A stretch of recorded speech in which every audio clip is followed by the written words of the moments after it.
Hello guys, good morning. This is Kiran और स्वागत है आप सभी का मेरे यूट्यूब चैनल सरकारी नौकरी अपडेट पर, जहां मिलती है आपको सारी भर्तियों से रिलेटेड अपडेट। और अगर आप मेरे चैनल में पहली बार विजिट करें तो चैनल को सब्सक्राइब कर लीजिए, बेल आइकन को प्रेस कर लीजिए ताकि मेरी वीडियो की सारी नोटिफिकेशन आप लोगों तक पहुंच सके। और आई होप आप सभी लोगों की रीट की तैयारी बहुत अच्छी चल रही होगी और एग्ज़ाम आपका आने में है और आप सभी मॉक अच्छे से लगा रहे होंगे और आपकी जो रिवीजन है वो भी बहुत अच्छे से चल रही होगी। और अपन ने भी एक साइकोलॉजी की जो रिवीजन की क्लासेस चलाई हुई है, तो बस आप उससे देख सकते हैं और अपना रिवीजन उसको बेहतर बना सकते हैं। तो आप लोगों का टाइम वेस्ट नहीं करते हैं। और जो अपना अधिगम वाला चैप्टर चल रहा था उसका जो आधा हो गया था और आधा बचा हुआ है, तो उसको आज अपन कंटिन्यू करने वाले हैं। तो आप लोगों का टाइम वेस्ट नहीं करते हैं और स्टार्ट करते हैं उसका रिवीजन। तो आज अपन देखेंगे आगे वाले सिद्धांत। अपन ने जो कल तक किया था उसके आगे जो अधिगम वाला चैप्टर चल रहा है उसी को अपन कंटिन्यू करने वाले हैं। इसके अंदर है अनुकूलित अनुक्रिया का सिद्धांत अपन देखने वाले हैं। तो इनके जो जनक है वो कौन थे? आपके पावलो थे। और इन्होंने कब इस सिद्धांत को दिया? सन 1904 में। और इन्होंने एक बुक लिखी कंडीशनल रिफ्लेक्सेस, ठीक है। और उसके बाद इन्होंने जो है किस पे प्रयोग किया? कुत्ते पर। और उस कुत्ते का नाम क्या था? इनका फ्रैक्सटाइन, ठीक है। और उसके बाद इन्होंने उद्दीपक क्या क्या रखे? एक तो भोजन रखा और एक घंटे की आवाज़ रखी। भोजन जो है स्वाभाविक है और जो आपका घंटे की आवाज़ है वो अस्वाभाविक उद्दीपक रहने वाला है। तो देखो, जो भोजन है स्वाभाविक उद्दीपक हो जाएगा, इसको अपन क्या बोल देंगे? Unconditional stimulus. और जो घंटे की आवाज़ है उसको अपना अस्वाभाविक उद्दीपक यानी कंडीशनल स्टिमुलस बोल देंगे, ठीक है। और भोजन है वो अनकंडीशनल स्टिमुलस हो गया और घंटी है वो कंडीशनल आपका जो है स्टिमुलस हो गया, ठीक है। प्रयोग परिस्थितियाँ देख लेंगे। तो इन्होंने पहले क्या किया? कुत्ते को भोजन दिया और उससे इनको भोजन को देख के उसके ऊपर लार उत्पन्न हुई। अच्छा, मैं आपको इसका थोड़ा सा रेफरेंस दे देती हूँ पहले कि जो आपका जो पावलो थे, इन्होंने जो ये कुत्ता था उसकी जो आपकी लाल ग्रंथि है, पैरोटिक ग्रंथि, उसका इन्होंने क्या बोलते हैं ऑपरेशन किया था। और उसके बाद ये सारे प्रयोग इन्होंने किए थे, ठीक है। और अपन वापस आ जाते हैं यहाँ पे। प्रारंभ में इन्होंने भोजन दिया और उससे उसको लार उत्पन्न हुई। फिर उन्होंने क्या किया कि बीच में घंटी की आवाज़ और उसके बाद इन्होंने भोजन दिया, तो उसके बाद इसमें क्या हो गया आपका? वापस इसको लार उत्पन्न हुई, ठीक है। अब देखो, और फिर उसके बाद अंत लास्ट में इन्होंने क्या किया? ओनली घंटी की आवाज़ कराई और उसके बाद उसकी जो है लार उत्पन्न हुई। जैसे वो घंटी की आवाज़ सुनता उसके बाद में उसको लार जो है वो उसका उत्पन्न हो जाती है, यानी कि उसमें बार बार लार पड़ने लग जाती है उसकी जीभ से, ठीक है। तो ये आपको ये याद रखना है। यूसीएस अगर मतलब अनकंडीशनल स्टिमुलस होगा तो आपका अनकंडीशनल रेस्पॉन्स रहेगा। और अगर आपका कंडीशनल स्टिमुलस और अनकंडीशनल स्टिमुलस होगा तो भी आपका अनकंडीशनल रेस्पॉन्स रहने वाला है। और ओनली आपका कंडीशनल स्टिमुलस होगा तो आपके पास आपका जो है कंडीशनल रेस्पॉन्स आपका प्राप्त होगा। इसमें से क्वेश्चन बनता है और मे भी इस बार भी बने, ठीक है। और ये है इसके उपनाम क्या रहने वाले हैं? इसकी शास्त्रीय अनुबंध का सिद्धांत। और उसके बाद है प्राचीन अनुबंध का सिद्धांत, परंपरागत अनुबंधन का सिद्धांत और अस्वाभाविक अनुबंधन का सिद्धांत, या फिर आप बोलो सीआर थ्योरी, ठीक है। इसके बाद इसके शैक्षिक महत्व देखते हैं। तो पावलोव ने जो है कुत्ते की पाचन क्रिया का अध्ययन किया गया, जिसके कारण 1904 में इसको क्या पावलोव को है चिकित्सा क्षेत्र में जो है नोबेल पुरस्कार भी मिला था, ठीक है।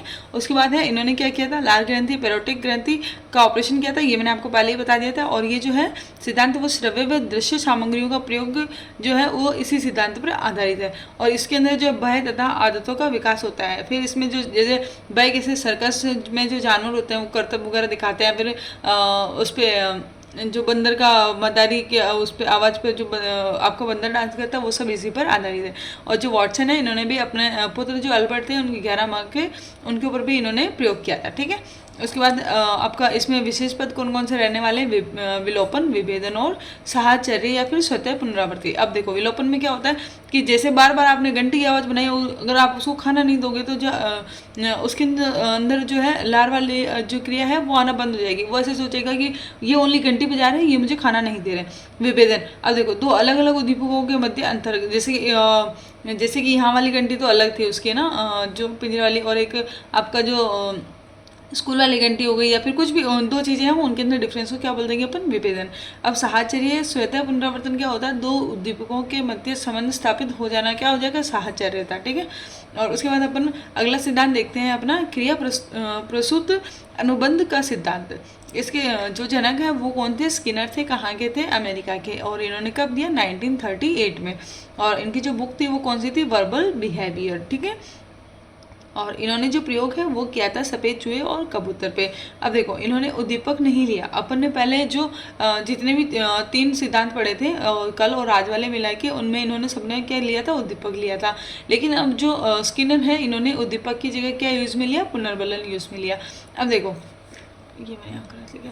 हाँ, उद्दीपक के स्थान पर इन्होंने पुनर्बलन शब्द का प्रयोग किया। अब देखो, इन्होंने प्रयोग क्या किया, भूखा चूहा लिया, उसको पिंजरे में बंद किया, और फिर उसको जो भोजन की गंध आ रही थी तो उसको लीवर दबाना था और उसको लक्ष्य की प्राप्ति हो जानी थी। अब इन्होंने एक भूखा कबूतर लिया और उसको देखो 4 टाइम तो क्लॉकवाइज और रोटेट करना था और 4 टाइम एंटी क्लॉकवाइज रोटेट करना था। उसके बाद में उसको दाना रूपी जो पुनर्बलन है वो मिल रहा था। ठीक है। और उसके बाद इसकी जो उपनाम है वो देख लेते हैं अपन। अनुक्रिया उद्दीपक सिद्धांत हो जाएगा, या फिर आरएस थ्योरी हो जाएगा, या फिर आप बोल सकते हैं सक्रिय अनुपद का सिद्धांत हो जाएगा। इसके बाद अपन इसके शैक्षिक महत्व देखेंगे। तो इन्होंने जो चूहे वाले प्रयोग में जो है बार प्रेस ऑपरेशन नामक पिंजरे का प्रयोग किया था, और स्किनर के सम्मान में उस बॉक्स को अपन ने क्या बोला, स्किनर बॉक्स भी उसको बोलते हैं। ठीक है। और वरना आपको ये याद रखना है, बार प्रेस ऑपरेशन और स्किनर बॉक्स, जो स्किनर ने बॉक्स यूज़ किया था चूहे के लिए, उसका नाम। ठीक है। कबूतर वाला था उसको तो इन्होंने नॉर्मल सा पिजन बॉक्स बोला था।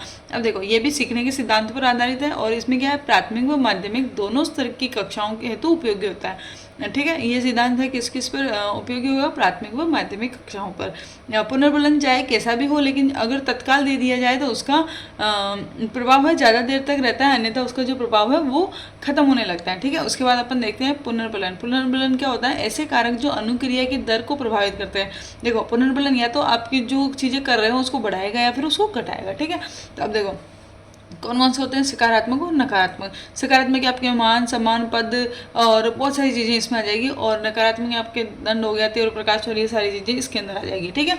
अब देखो, स्किनर के अनुसार कितने प्रकार के हैं पुनर्बलन, 4 प्रकार के। निश्चित अनुपात में पुनर्बलन, निश्चित अंतराल में पुनर्बलन, 100% पुनर्बलन और आंशिक पुनर्बलन। सबसे ज़्यादा इफेक्टिव कौन सा होता है, आंशिक पुनर्बलन, और सबसे कम इफेक्टिव कब होगा, 100% पुनर्बलन। मतलब आप हर चीज़ में ही उसको शाबाशी दे रहे हो या फिर डांट रहे हो तो ये 100% में आ जाएगा। आंशिक आपको कभी कभी दे रहे हो तो, और निश्चित अंतराल में मतलब कुछ कुछ गैप में दे रहे हो तो, और निश्चित अनुपात में मतलब जैसे मान लो कि 4:1 है, 3:1, किसी एक फिक्स रेशियो के अंदर आप उसको वो पुनर्बलन दे रहे हो तो वो सब आ जाएगा। ठीक है। उसके बाद अपन देखेंगे सामाजिक संज्ञानात्मक अधिगम, या फिर सामाजिक संज्ञानात्मक विकास सिद्धांत। ठीक है। इनके जनक कौन है, वाइगोत्स्की है, जो कहाँ के हैं, ये रूस के हैं। और इन्होंने क्या बोला था कि बालकों में जो भाषा का विकास और अधिगम की प्रक्रिया का अध्ययन किसने किया था, वाइगोत्स्की ने किया था। और इनको क्या बोलते हैं, निर्मितवादी विचारधारा का जनक भी किसको कहते हैं अपन, वाइगोत्स्की को कहते हैं।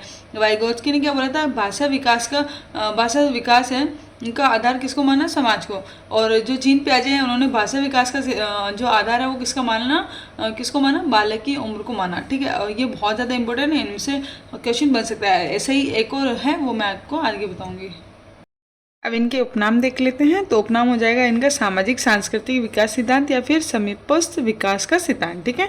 और ये है आपका जेपीडी, जिसको क्या बोलते हैं, जोन ऑफ प्रॉक्सिमल डेवलपमेंट। इसकी एक बार इसका जो फुल फॉर्म है वो पूछा गया था, तो इसको आपको याद रखना है। ठीक है।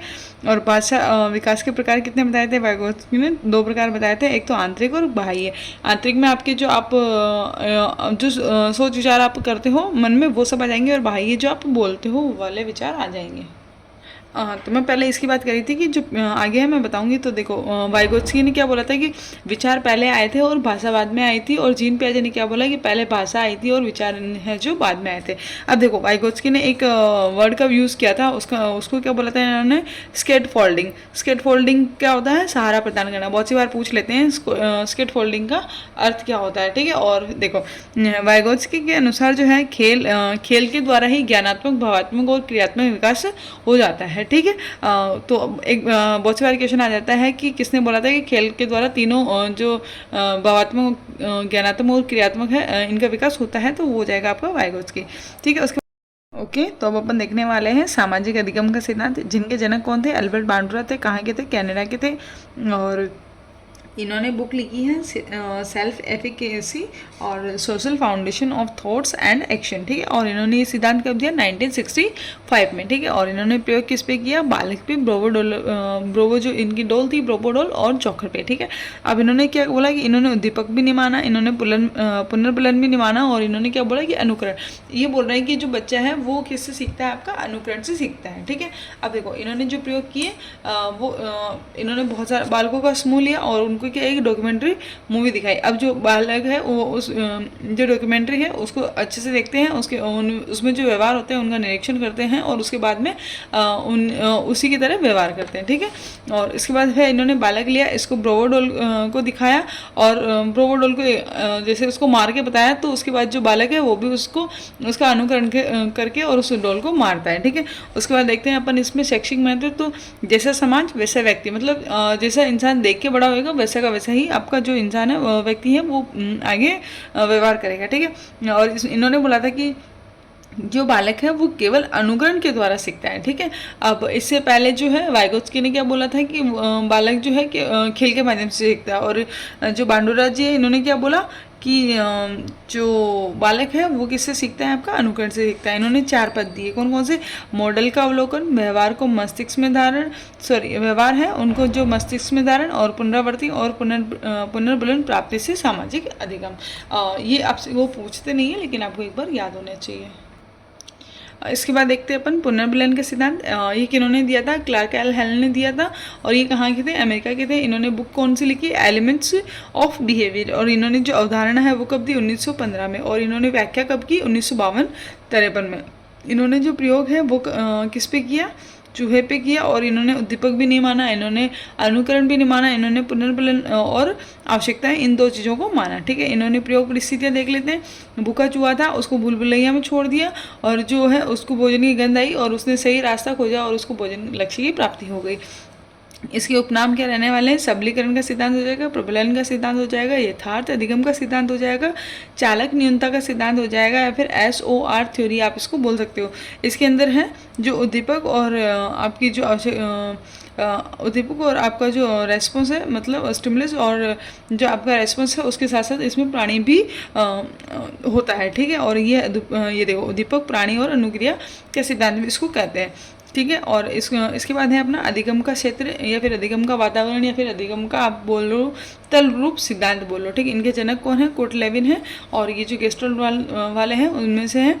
और इन्होंने क्या बोला कि वातावरण से सीखता है, और इन्होंने बोला कि जो बालक है उसमें अधिगम वातावरण और जीवन का जो अनुभव होता है उसका जो है गुणात्मक रूप होता है। तो बस यहाँ अपना अधिगम खत्म होता है। इसके अलावा अगर आपको कोई भी डाउट है तो आप मुझसे कमेंट बॉक्स में पूछ सकते हो। और मैंने वही चीज़ें करवाई है जो ज़्यादा इंपॉर्टेंट है, मैंने फालतू की चीज़ें कुछ भी एक्स्ट्रा नहीं पढ़ाई है। इसके अलावा अगर आपको कुछ और पढ़ना है तो आप पढ़ सकते हो, वरना इसके अलावा कहीं से क्वेश्चन नहीं आता है। सो आई होप आप लोगों को समझ में आ गया होगा। सो आई होप आप सभी लोगों को ये वाली जो क्लास थी वो बहुत पसंद आई होगी और आप लोगों के लिए बहुत ज़्यादा यूज़फुल रही होगी। अगर आप लोगों के लिए यूज़फुल रही है, आप लोगों को पसंद आई है, तो अपने दोस्तों के साथ भी इसको शेयर कीजिए और लाइक करनी है वीडियो को और चैनल को सब्सक्राइब करना है, ताकि जो मेरी वीडियो है वो और लोगों तक भी पहुँच सके और मुझे भी थोड़ा सपोर्ट मिल सके। और थैंक यू सो मच, आप अपना कीमती समय दे रहे हैं उसके लिए, और आप ऐसे ही तैयारी को कंटिन्यू करते रहिए। Thank you so much guys.